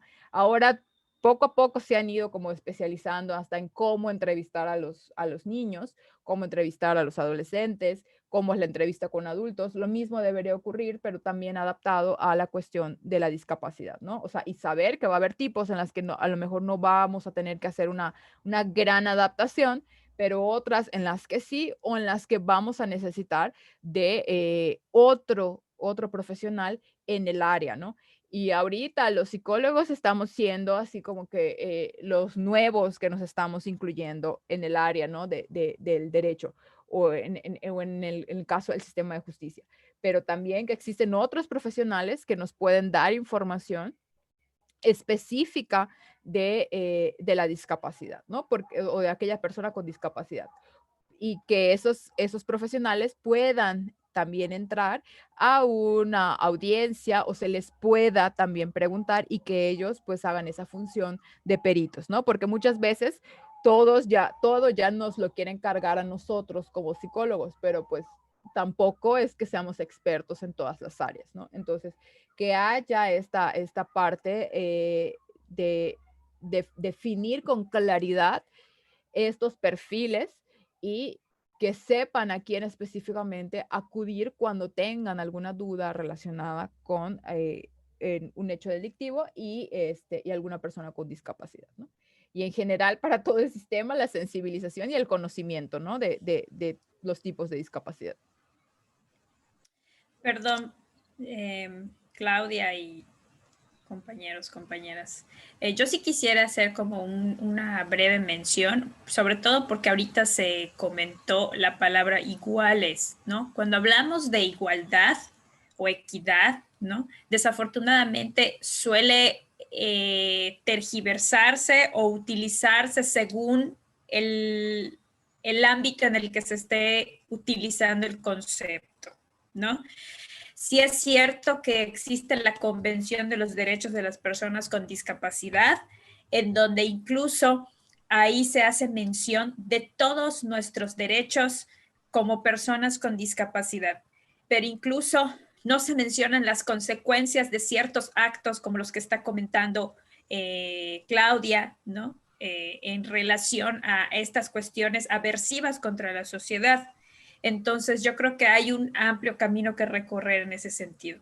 Cuando decimos iguales, tanto en el ámbito educativo como en el ámbito jurídico, nos estamos refiriendo a, perdón, utilicé mal el concepto. Cuando estamos hablando de iguales, tanto en el ámbito educativo como en el ámbito penitenciario, porque ese es el concepto que utilizó Claudia, sí hay algo que es igualdad, o sea, tiene que haber una consecuencia si cometiste un acto indebido y si estás consciente de que es indebido, dañaste a alguien, dañaste algo, ocasionó algo, ¿no?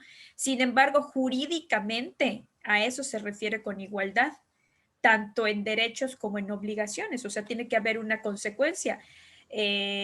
Si es una persona con discapacidad que es productiva, tiene un trabajo y demás, pues tiene que pagar impuestos, por ejemplo, tiene que respetar el semáforo de alto y ese tipo de cosas que socialmente son esperadas que se respeten y si no se respetan, pues tiene una consecuencia, ¿no?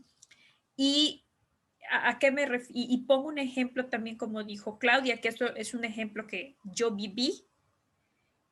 A 2 casas de mi casa vivía una persona con discapacidad auditiva, era sordo-muda, o sea, sí era sorda y era muda, y este hombre intentó abusar de mis vecinas.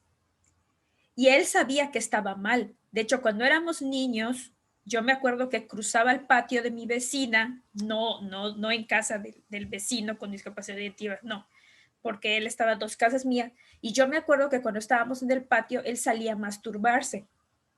Y él sabía que eso era inadecuado. Incluso él buscaba la manera, la vecina no tenía recursos para subir su muro y como las albarradas de algunas casas tradicionales, y él buscaba bajar las piedras porque estaba cerca una ventana del baño para ver a mis vecinas bañarse. Entonces, él intelectualmente estaba bien y sabía que eso era inadecuado. Pasaron los años, ¿no? Pero ¿qué pasaba? Que, es que tiene una discapacidad.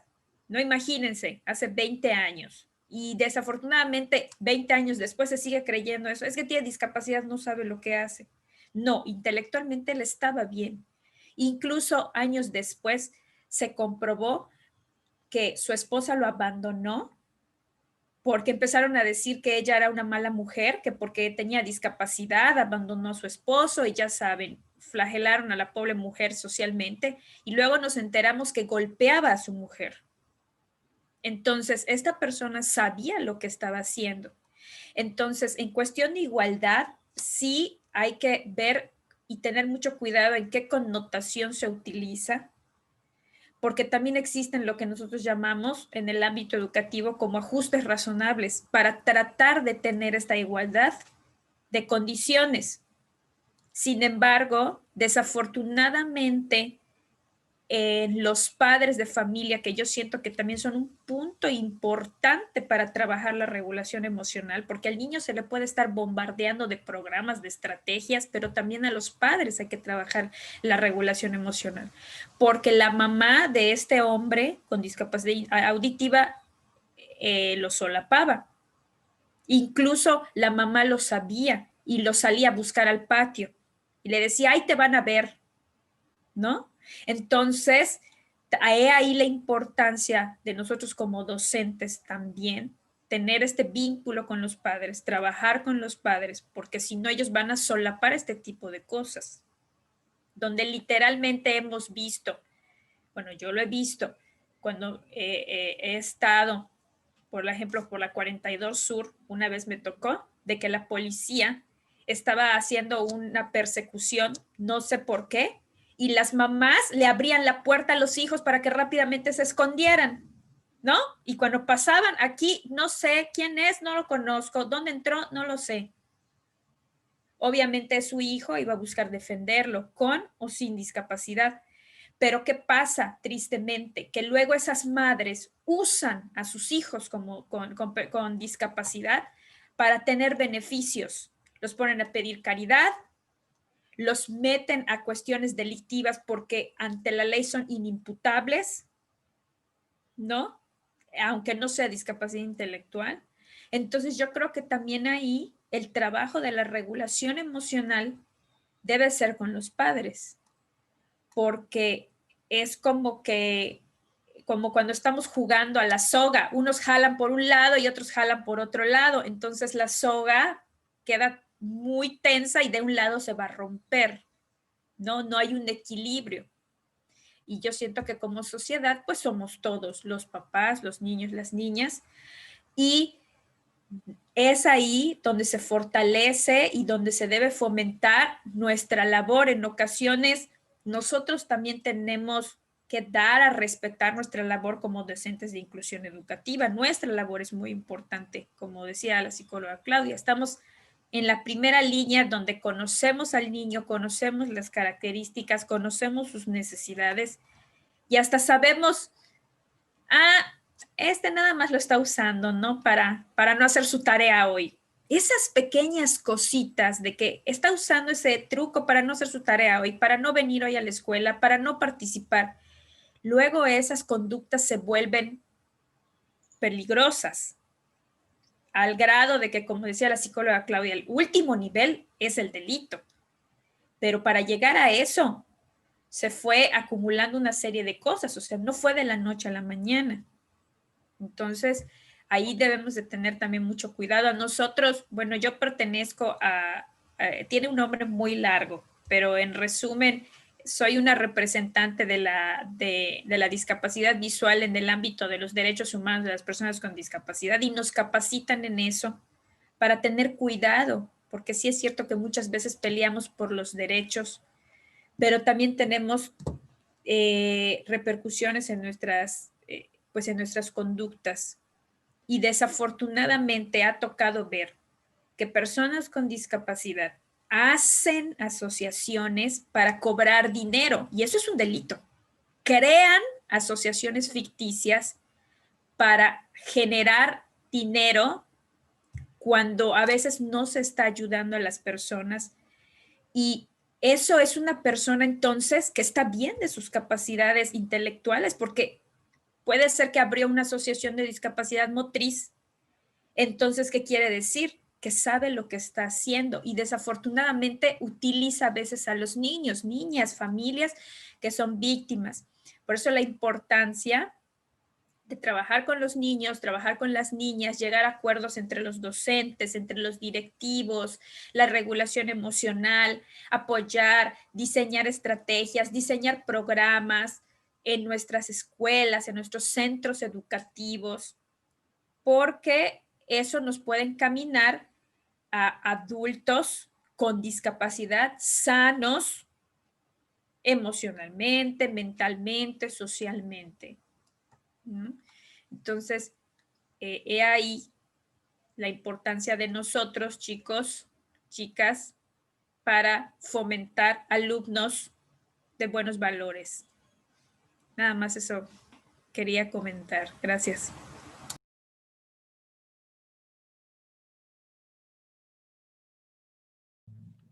No sé si tienen alguna otra pregunta. Tal vez no una pregunta, pero sí como un comentario final, ¿no? O sea, eso que decía la maestra acerca de cómo las personas utilizan tal vez la discapacidad para sacar algún beneficio o algo así. Entre pregunta y comentario, ¿no? No sé si sabe de ese caso acerca de una madre que como que hace que su hija fue en Estados Unidos y no tiene mucho tiempo, que finge o le hace creer a su hija que es una persona con discapacidad, que es una persona que tiene enfermedades, creo que cáncer y no sé qué tanto, la llevaba al hospital, le hacía que le inyectaran un montón de cosas, que le dieran medicamentos y todo era completamente falso, ¿no? Y ya después de un tiempo, la niña como pues no tenía ninguna discapacidad intelectual, ni física, ni de ningún tipo, pero supongo que obviamente, bueno, esa es la pregunta, ¿no? En la parte como psicológica, todo esto de alguna manera le tuvo que haber afectado, ¿no? Para que ella, al final de cuentas, creo que se puso de acuerdo con su novio o algo así, una persona que conoció por internet, y le pidió que matara a su mamá por todas las cosas que le hacía o que, ajá, que le hacía hacer, ¿no? Que no la dejaba ser como una persona normal. Entonces, como que, ¿qué se haría en estos casos en los que tal vez no, la niña no tiene ninguna discapacidad de ningún tipo, tal vez no tiene nada muy notorio en la parte psicológica como esquizofrenia o ese tipo de afecciones psicológicas que son como más llamativas, que son gente que mandan como a los psiquiátricos o así? ¿Qué medidas se tomaron o se podrían tomar con ese caso? Pues bueno, sí, el caso, pues como es de Estados Unidos, ahí sí cuentan con lo que llaman como psiquiátricos penitenciarios, ¿no? O sea, que no es un centro penitenciario como tal, pero los mandan a un psiquiátrico, ¿no? Y están cumpliendo una condena, una medida penitenciaria, ¿no? O sea, por algún delito. En el caso de ella en particular, ella no tenía ninguna discapacidad, ninguna cuestión a nivel cognitivo. O sea, sí, si miramos los antecedentes y miramos todo lo de alrededor, pues, no, a lo mejor no desarrolló estrategias como positivas o herramientas que la llevaran a salirse de esa situación de una forma menos drástica que la que planeó, ¿no? Pero eso no significa que ella no supiera la gravedad de lo que estaba haciendo, ¿no? Entonces, ahí en este caso, pues no, de hecho, no creo que a lo mejor la hayan mandado a un psiquiátrico, posiblemente haya estado cumpliendo una condena en un centro penitenciario normal, ¿no? O sea, sí los antecedentes pueden ser desfavorables y nos pueden llevar sobre todo a entender por qué ocurren los delitos, pero eso no es una justificación, ¿no? Entonces, o sea, tendría que cumplir una condena, una medida, igual que cualquier otra persona, ¿no? O sea, sí las condiciones en las que estuvo fueron desfavorables, como muchas otras personas, pero tiene que cumplir una medida porque ya estaba consciente o sabía que era lo que estaba haciendo, ¿no? Entonces, probablemente eso haya sido lo que pasó, ¿no? Y esto es en teoría lo que debe de ocurrir, ¿no? Como comentó la maestra Jenny y también pues, como comentario para cerrar, ¿no? O sea, algo que quiero que les quede muy claro es que va a depender del tipo de discapacidad, la medida o la condena o el ingreso al sistema de justicia, ¿no? O sea, no podemos generalizar, ¿no? Como en este caso que comentaba la maestra, o sea, de una persona que es sordomuda, pero su capacidad cognitiva pues no estaba afectada, ¿no? O sea, ¿qué pasaba? Que el sistema o el contexto lo protegía, pero afectado no estaba, ¿no? Entonces, si hubiera ingresado al sistema de justicia, pues iba a tener que cumplir una condena como cualquier otra persona, ¿no? Porque, como mencionó, hay igualdad de derechos, pero también hay igualdad de obligaciones, ¿no? Entonces, esto depende del tipo de discapacidad, de la severidad de la discapacidad, incluso hasta en los trastornos pasa, o sea, muchas veces quieren alegar que tiene esquizofrenia y que por esto lo hizo, ¿no? Pero pues la esquizofrenia o los trastornos mentales tienen ciclos, entonces habría que ver en qué ciclo o en qué momento del ciclo estaba la persona para, en el momento en el que cometió el delito, para saber si entonces es imputable o es inimputable. O sea, no hay que como generalizar, ¿no? O sea, por eso eh,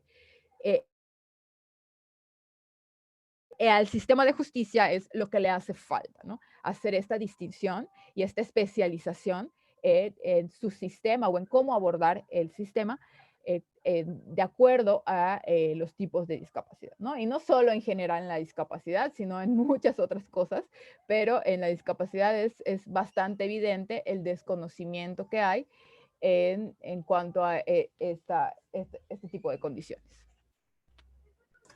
Gracias.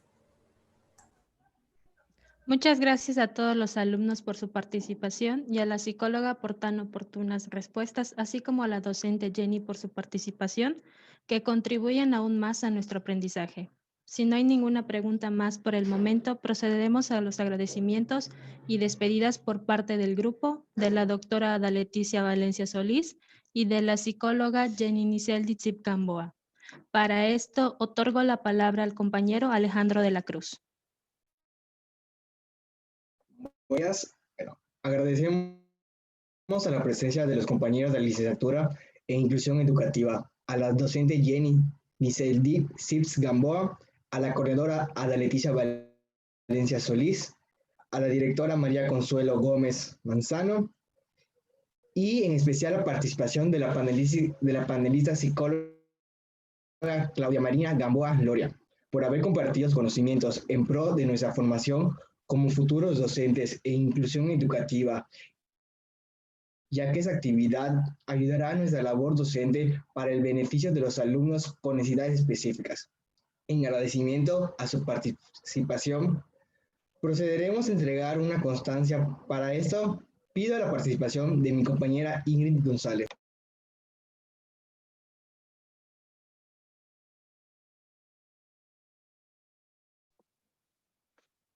¿Puede verse ya?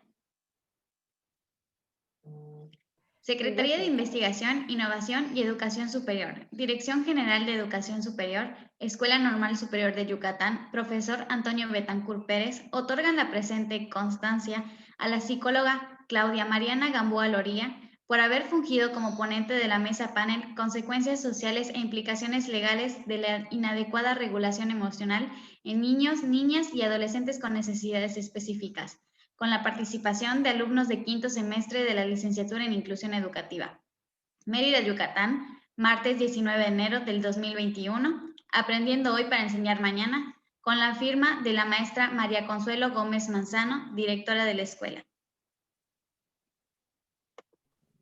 Muchas gracias, Alex. Muchas gracias, Ingrid.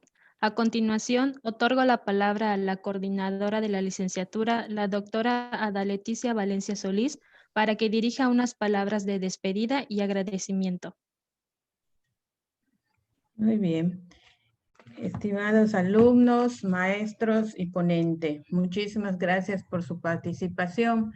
En específico a la psicóloga que con todos esos conocimientos y experiencia nos ha ayudado, ¿verdad?, a reflexionar sobre nuestra vocación en inclusión educativa. Sobre todo que tenemos que apoyar a nuestros alumnos con discapacidad y también tenemos que ayudar a las familias a no ser víctimas, ¿verdad?, de todo este proceso que nos acaba de mencionar la psicóloga Claudia. Es importante también reconocer que ustedes, alumnos, ese esfuerzo que ustedes están haciendo, ¿verdad?, esas magníficas preguntas que le hicieron a la psicóloga que nos hizo el favor de responder tan acertadamente, pues nos vienen a influir, ¿verdad?, en nuestro conocimiento, en nuestra experiencia cotidiana para ayudar a nuestros alumnos con necesidades educativas específicas. Agradezco a todos, muchas gracias por su participación, acertadas preguntas y muy bonito mesa panel. Gracias, maestra Jenny, igual. Muchas gracias, maestra Ada.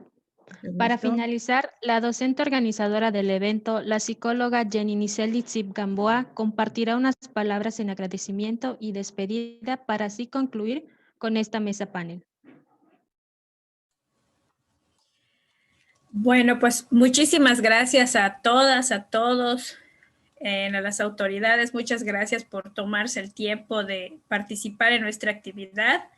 Y pues bueno, de esta manera, vamos cerrando el semestre para integrar pues los conceptos que hemos revisado, que nos conducen más que nada a ver de manera ya más tangible Las consecuencias positivas de nuestro trabajo, si lo hacemos de una manera ética, con profesionalismo, con pasión, con amor, que es atendiendo a nuestros alumnos de la diversidad.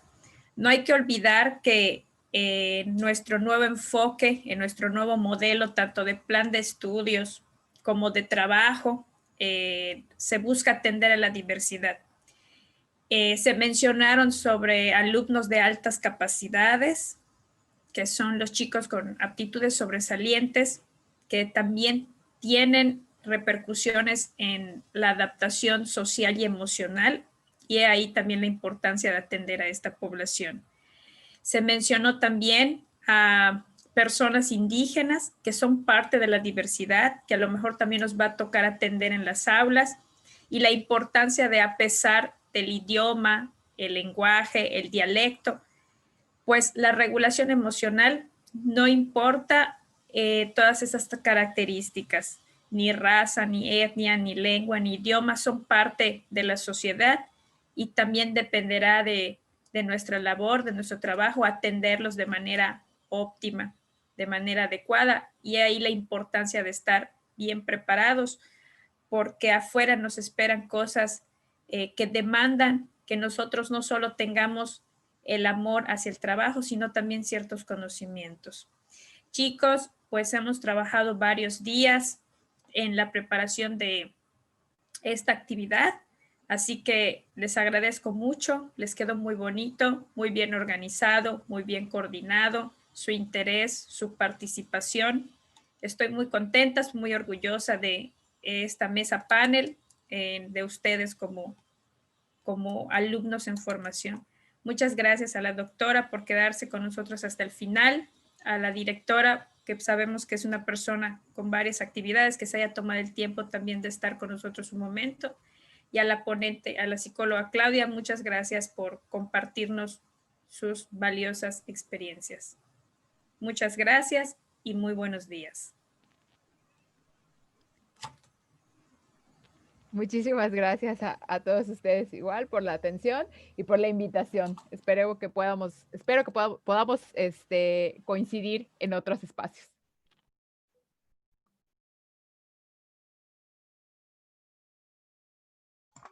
Bueno, me despido, chicos. Mucho gusto de haberles visto nuevamente, ¿verdad? Ya en vivo y en directo, como digo yo. Entonces, ya hace rato platicamos en el chat y todo, ¿verdad? En el WhatsApp y todo, pero pues no había tenido la oportunidad de estar en algún momento en alguna actividad. Estoy muy contenta igual. Felicitaciones a todos y nos vemos pronto, porque vamos a tener una reunión, porque ya ustedes pasan a 6º grado y en el plan 2018, ya desde 6º grado van a tener que elegir una modalidad para su titulación. Estas modalidades, pues para unos son tesis, otros son portafolio de evidencias, otros pues, son 3 modalidades. Entonces tenemos que tener una reunión en la cual ustedes van a elegir algún tipo de modalidad, pero hay que saber cuáles son y cuáles podemos realizar de acuerdo a la situación en la que nos encontramos. Una de esas situaciones en la que ustedes estaban platicando tempranamente, es que no hemos tenido la oportunidad de practicar presencialmente, y eso creo que no lo vamos a tener hasta el próximo ciclo escolar. Entonces tenemos que hacer ciertos ajustes, y en estas modalidades a elegir, a lo mejor solamente podemos realizar, o es factible realizar 1 o 2 de esas modalidades, de las 3 que existen. Entonces tenemos que hacer una reunión muy importante, y lo que pido que por favor estudien para poder realizar esta actividad es que tomen en cuenta las competencias genéricas y las competencias profesionales que cada curso cada maestro les debe proporcionar el programa, en donde en cada curso tienen las competencias genéricas y las competencias profesionales a desarrollar en cada uno de los cursos. Les pido por favor que lean en sus programas de cada curso, de cada maestra, cuáles son las competencias a desarrollar por cada una de ellas, para que así tengan más elementos para poder elegir y poder sustentar el motivo de la elección de la modalidad de titulación. Yo sé que les agarro un poquito desprevenidos, pero bueno, quise tomar esta ocasión, Jenny, porque es muy importante y nos los acaban de pedir en esta semana. Entonces, para que ustedes estudien, repasen un poquito y cuando veamos y tengamos la reunión, pues tengamos los elementos para poder elegir. Disculpen por hacer este anuncio en esta mesa panel, ¿verdad? Pero ya habíamos terminado. Muchísimas gracias, psicóloga Claudia, Jenny, y a todos ustedes, alumnos, por estar enamorados de esa licenciatura y que lo proyectan a través de las actividades y la responsabilidad que han demostrado igual al organizar y realizar esta mesa panel. Muchas gracias, me despido y nos vemos. Gracias, doctora, muchas gracias. En este momento dejamos de grabar, por favor, y ya que se deje de grabar, nada más